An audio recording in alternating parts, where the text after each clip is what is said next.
Good morning everyone, কেমন আছো তোমরা সবাই? আশা করছি সবাই খুবই ভালো আছো।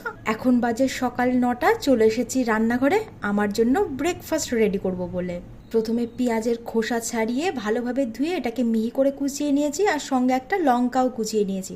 ওই যে আগেই বলেছিলাম যে আমাদের বাড়িতে ছুরি আছে অনেকগুলো, কিন্তু একটারও ধার নেই, আর ধার যে দিতে হবে সেটাও আর মনে থাকে না। এদিকে একটা বাটিতে একটা ডিম ফাটিয়ে নিয়েছি, দিয়ে দিয়েছি অল্প একটু লবণ। এবার এটাকে ভালোভাবে ফেটিয়ে নিয়ে এর মধ্যে আমি ওই লঙ্কা কুচি আর পেঁয়াজ কুচিটাও দিয়ে দিচ্ছি।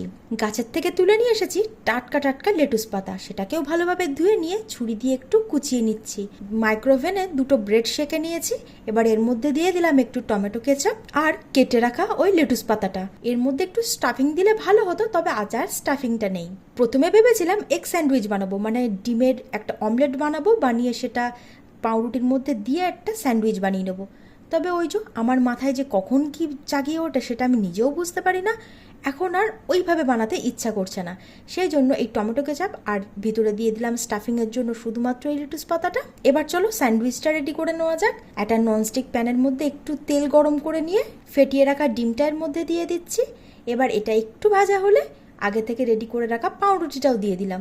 এবার এটাকে ফোল্ড করে নেব, আর দেখতে যাতে ভালো লাগে সেজন্য সাইডটা একটু কেটে দিলাম।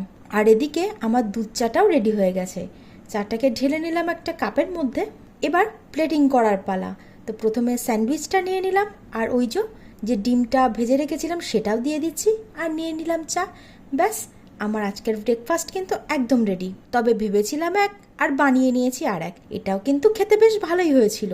তোমরা ব্রেকফাস্টে কি খেলে অবশ্যই কমেন্টে জানিও।